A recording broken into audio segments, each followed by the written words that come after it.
Hello student, कैसे हैं आप सब। उम्मीद करता हूं आप सब अच्छे होंगे, मस्त होंगे, बेहतर होंगे, आपकी पढ़ाई बेहतर चल रही होगी। बच्चों, आज का जो हमारा टॉपिक है क्लास 12 फिजिक्स में पूर्ण आंतरिक परावर्तन किसे कहते हैं, साथ में बच्चों अपवर्तनांक और क्रांतिक कोण में संबंध, ये चीज हम चर्चा करेंगे पूर्ण आंतरिक परावर्तन से ही।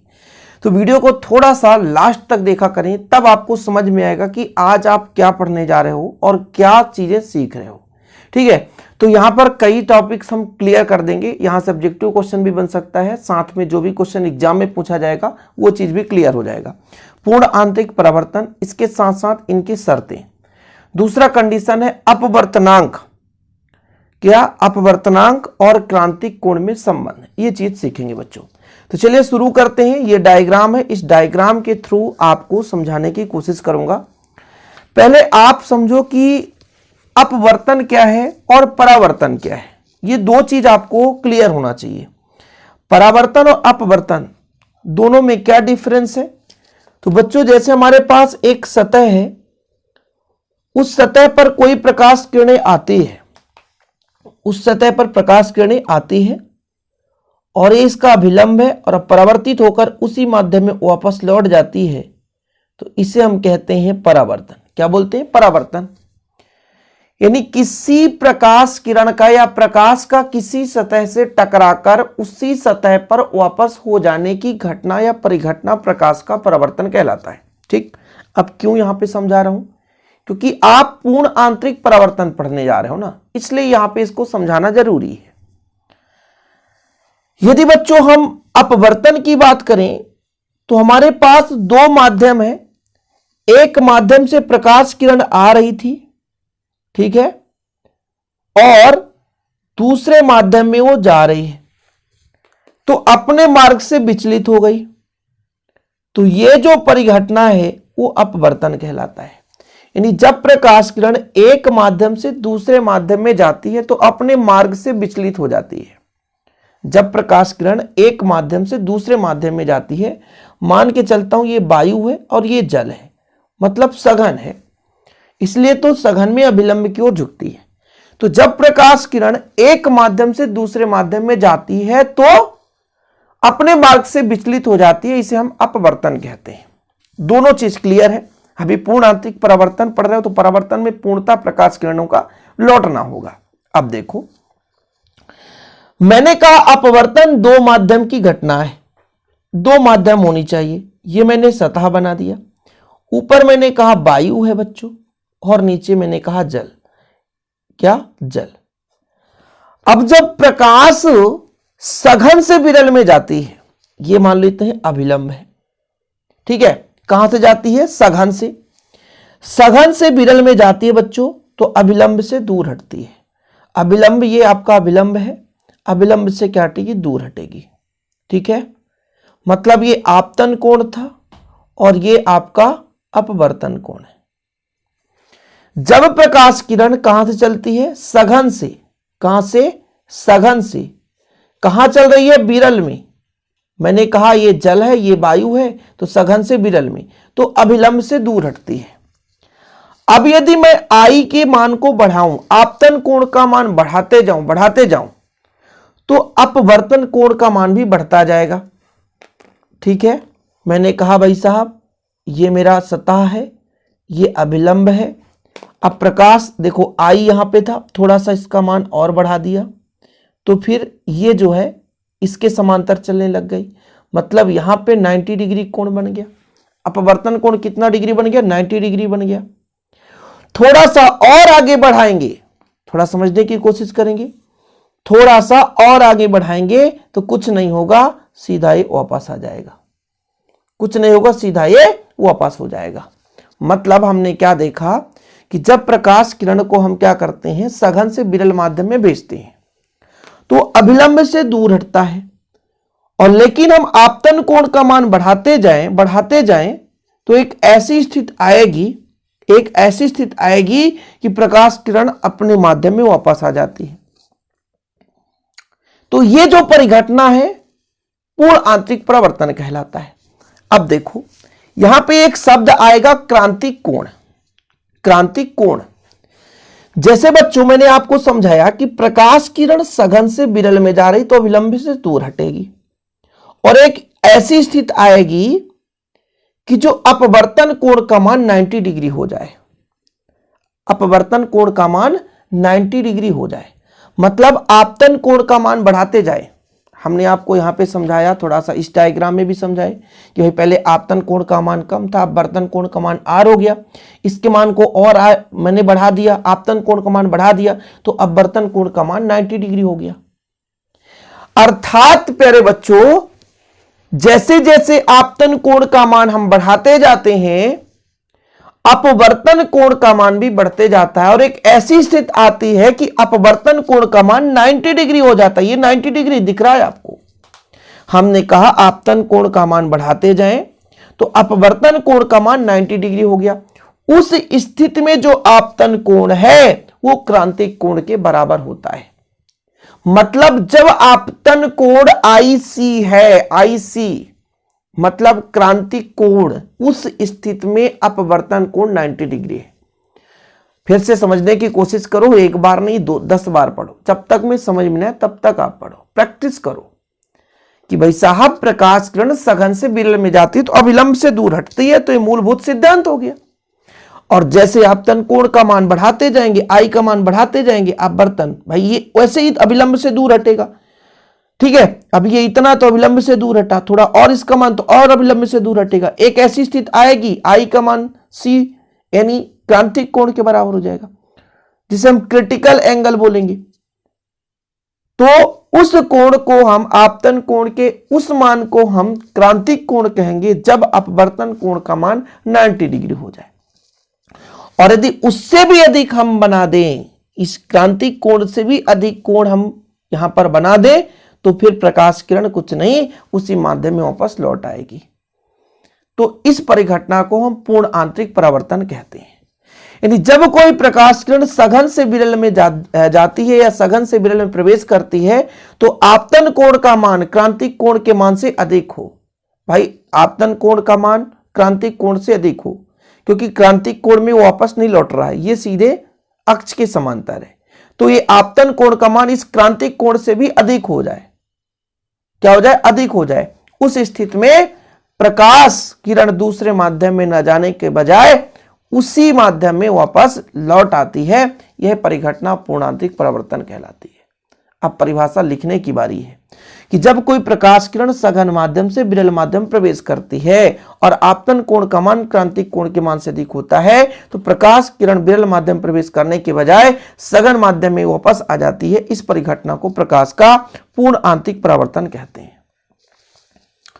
इसके बाद आप लोग हेडिंग लगाएंगे। क्या हेडिंग लगाएंगे? पूर्ण आंतरिक परावर्तन के शर्तें। पहला बच्चों, प्रकाश किरण सघन से विरल में जानी चाहिए। पहला लिख ले आप लोग, प्रकाश किरण सघन से विरल में, सघन से विरल में जाना चाहिए। कहां से कहां? सघन से विरल। आप देख सकते हैं सघन से विरल में जाना चाहिए। दूसरा यह है कि आपतन कोण का मान, आपतन कोण का मान, जो हमने आपतन कोण का मान कहा, आपतन कोण का मान माध्यम के जोड़े के क्रांतिक कोण से अधिक होना चाहिए। आपतन कोण का मान क्रांतिक कोण से अधिक होना चाहिए, क्रांतिक कोण से अधिक होना चाहिए। मैं जैसे बोल रहा हूं वैसे लिखना है। शर्तें लिखो, दो शर्तें। प्रकाश किरण सघन माध्यम से विरल माध्यम में जाना चाहिए। प्रकाश किरण सघन माध्यम से विरल माध्यम में जाना चाहिए। आपतन कोण का मान माध्यम के जोड़े के क्रांतिक कोण के मान से अधिक होना चाहिए। ये दो शर्तें लिख लें। ठीक। अब बच्चों, अब आप लोगों को लिखना है क्रांतिक कोण की परिभाषा। किसकी परिभाषा? क्रांतिक कोण। ठीक है, यहां पे मैं नहीं लिखा हूं इसलिए मैं कह रहा हूं क्रांतिक कोण की परिभाषा लिखो। क्या लिखोगे? जब कोई प्रकाश किरणें सघन माध्यम से विरल माध्यम में जाती है तो सघन माध्यम में उस आपतन कोण के मान को जिसके माध्यम से अपवर्तन कोण का मान 90 डिग्री हो जाए, उस कोण को हम क्रांतिक कोण कहते हैं। या ऐसा भी लिख सकते हो कि सघन माध्यम के उस आपतन कोण को जिसके संगत विरल माध्यम में अपवर्तन कोण का मान 90 डिग्री के बराबर हो जाए, उसे हम क्रांतिक कोण कहते हैं, जिसे आई क्रिटिकल एंगल यानी आई सी से दर्शाते हैं। फिर से लिखो परिभाषा, मैं लिखूंगा नहीं, समझा रहा हूं इसीलिए कि भाई सघन माध्यम में उस आपतन कोण, ये आपतन कोण सघन माध्यम में है, तो सघन माध्यम में उस आपतन कोण को जिसके संगत विरल माध्यम में जो अपवर्तन कोण का मान 90 डिग्री के बराबर हो जाता है, तो उस कोण को हम क्रांतिक कोण कहते हैं। ठीक है बच्चों, यहां तक क्लियर हो गया। अब हमारी बात चर्चाएं बढ़ेगी आगे, क्रांतिक कोण और अपवर्तनांक में संबंध। जब हम अपवर्तन पढ़ाए थे तो अपवर्तन में यह चीज पढ़ाया था हमने कि एक आपतन कोण, जैसे आपतन कोण हमारे पास आई है तो आपतन कोण साइन आई, आपतन कोण की ज्या और अपवर्तन कोण का मान आर है, उसमें एक निश्चित अनुपात होता है जो अपवर्तनांक के बराबर होता है। अब जैसे हमने कहा सघन माध्यम में वाटर और विरल माध्यम में एयर, तो जो हमारा प्रकाश किरण है वो सघन से वाटर से एयर में यानी पानी से कहां जा रहा है, एयर यानी हवा में जा रहा है, तब उस स्थिति में अपवर्तन का द्वितीय नियम है, आपतन कोण की ज्या और अपवर्तन कोण की ज्या में एक निश्चित अनुपात होता है जिसे अपवर्तनांक कहते हैं, जिसे क्या बोलते हैं, अपवर्तनांक बोलते हैं। तो इसके लिए थोड़ा सा हमको लिखना पड़ेगा कि माना कि एक प्रकाश किरण सघन माध्यम यदि जी लिख रहे हो तो जी ग्लास लिख लो, यदि आप विरल माध्यम एयर ले रहे हो तो एयर ले लो, ग्लास से जी फॉर ग्लास होता है, डब्लू लोगे तो भैया डब्लू मतलब वाटर है ना, तो सघन माध्यम ग्लास से विरल माध्यम में जा रही है, सघन माध्यम में आपतन कोण आई है, विरल माध्यम में अपवर्तन कोण आर है, तो सघन माध्यम के सापेक्ष विरल माध्यम का अपवर्तनांक कितना हो जाएगा, साइन आई बटा साइन आर। थोड़ा समझने की कोशिश करेंगे, फिर से मैं एक डायग्राम बनाऊंगा और फिर से आपको समझाऊंगा, क्योंकि यार एक एक स्टेप बाय स्टेप समझाना पड़ता है। मैंने कहा ये कांच है, ये क्या कहा मैंने, कांच है, ठीक है, और इधर बच्चों ये मेरा हवा है या वायु, क्या है, वायु है। अब प्रकाश किरण सघन माध्यम से ये कांच से जा रही है, ये आपतन कोण है, ठीक है, और यहां से कुछ ना कुछ तो झुकेगी ही, तो ये हो गया अपवर्तन कोण। एक ऐसा स्थिति आएगा कि भाई साहब ऐसा भी तो हो सकता है कि ये जो मेरा क्रांतिक कोण हो जाए, क्रांतिक कोण मतलब आईसी हो जाए, तो फिर ये अपवर्तन कोण कितना हो जाएगा, 90 डिग्री, जो कि आर के बराबर होगा। ऐसा भी तो हो सकता है ना भाई, क्रांतिक कोण कब कहलाएगा, जब अपवर्तन कोण का मान 90 डिग्री हो जाए, उस स्थिति में इसको आईसी बोलेंगे, सिंपल।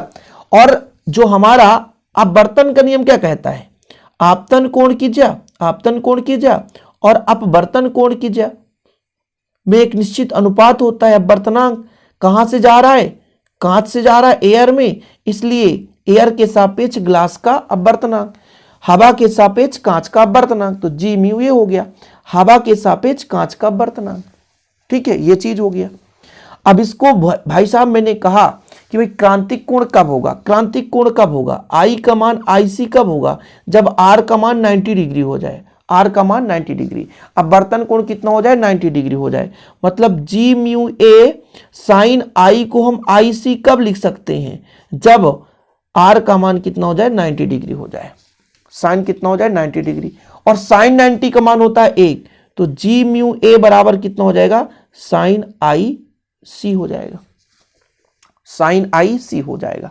अब बच्चों यदि इसके माध्यम अपवर्तनांक का उत्क्रमणीयता सिद्धांत आपने पढ़ा भाई साहब, कि यदि मैं जी म्यू ए को उल्टा करना चाहूं, भाई यहां पर हवा के सापेक्ष कांच का अपवर्तनांक है, मैं कह दूं कांच के सापेक्ष हवा का अपवर्तनांक, तो ए म्यू जी एक दूसरे के अपोजिट होते हैं, एक दूसरे के अपोजिट होते हैं। अब इसकी वैल्यू मैं यहां पे रख दूं, तो उल्टा कर दिया, तो ए म्यू जी बराबर कितना है, साइन आई सी, कोई दिक्कत तो नहीं है। अब बच्चों ए म्यू जी रहने दो, साइन को कॉसेक बदल सकते हैं, क्या, कॉसेक आई सी, ऐसा हो गया, कुल मिलाकर तिर्यक गुणा करोगे तो ए म्यू जी बराबर कॉसेक आई सी, ठीक है, कॉसेक आई सी। या आप ऐसा भी लिख सकते हो बच्चों कि इसको जब उल्टा करोगे तो इसको ऐसा भी निकाल कर लिख सकते हो, इसको उल्टा करोगे तो ए म्यू जी बराबर हो जाएगा 1 बटा साइन आई सी, या कि फिर ए म्यू जी बराबर कॉसेक आई सी, ये फार्मूला, क्योंकि साइन का उल्टा होता है 1 बटा कॉसेक, या 1 बटा साइन का होता है, 1 बटा साइन का होता है कॉसेक, कुछ भी लिखना चाहो लिख सकते हो। तो ये मैंने कहा भाई साहब कांच से एयर में जा रहा था, तो साइन आई बटा साइन आर, लेकिन क्रांतिक कोण आर का मान 90 डिग्री होगा, तब आई को आई सी या सी के बराबर लिख सकते हैं। आई सी लिखो या सी लिखो वही चीज है, ठीक है। तो यहां पर साइन सी बटा साइन 90, ठीक है। अब साइन 90 का मान 1 होता है। फिर हमने कहा उत्क्रमणिता का सिद्धांत, भाई अभी एयर के सापेक्ष ग्लास का अपवर्तनांक था, इसके अपोजिट में यदि कर दें कि ग्लास के सापेक्ष एयर का अपवर्तनांक, तो इतना हो जाएगा। इसका मान हम यहां पर रखेंगे तो ये रख दिए, साइन आई सी हो गया। इसको उल्टा ले जाए तो ये उल्टा हो गया, 1 बटा साइन का कॉसेक होता है, यही संबंध है, सिंपल है। चीजें क्लियर है? समय लगता है भाई। क्रांतिक कोण की परिभाषा आपने लिखा था, क्रांतिक कोण की परिभाषा में आपने क्या लिखा था बच्चों कि क्रांतिक कोण कब, क्रांतिक कोण यानी कोई भी आपतन कोण क्रांतिक कोण के मान के बराबर कब हो जाता है, जब अपवर्तन कोण का मान कितना हो जाए, 90 डिग्री हो जाए। किस किस पर डिपेंड करता है, तो एक तो डिपेंड करता है प्रकाश पुंज की रंग पर, यानी बैगनी रंग के लिए अपवर्तनांक सर्वाधिक होता है। ऑब्जेक्टिव मतलब आ सकता है बोर्ड एग्जाम में कि किस रंग के लिए अपवर्तनांक सबसे अधिक होता है बच्चों, तो बैगनी रंग के लिए अपवर्तनांक सबसे अधिक होता है। अतः क्रांतिक कोण का मान बैगनी रंग के लिए सबसे कम होगा। अपवर्तनांक जिसका अधिक होगा क्रांतिक कोण उसका ही कम होगा। याद रखिए, अपवर्तनांक जिसका अधिक होगा क्रांतिक कोण उतना ही कम होगा। एक दूसरे के व्युत्क्रम है, यहां से भी निष्कर्ष निकाल सकते हो, एक दूसरे के व्युत्क्रम है, एक दूसरे के व्युत्क्रम है। साइन सी का मान ये अपवर्तनांक के व्युत्क्रम है। सघन और विरल माध्यम के जोड़े पर क्रांतिक कोण का मान भी सघन और विरल माध्यम के जोड़े पर निर्भर करता है। जितना विरल होगा उतना ही, है ना, आसानी से क्रांतिक कोण का निर्माण हो जाएगा। तो क्रांतिक कोण का निर्माण किस पर डिपेंड करेगा, सघन और विरल माध्यम पर, ताप पर। ताप बढ़ाने से माध्यम का अपवर्तनांक घटता है और अपवर्तनांक घटेगा तो क्रांतिक कोण का मान बढ़ जाएगा, सिंपल है। तो ये 3 निर्भरता है जिसे आपको लिख लेना चाहिए।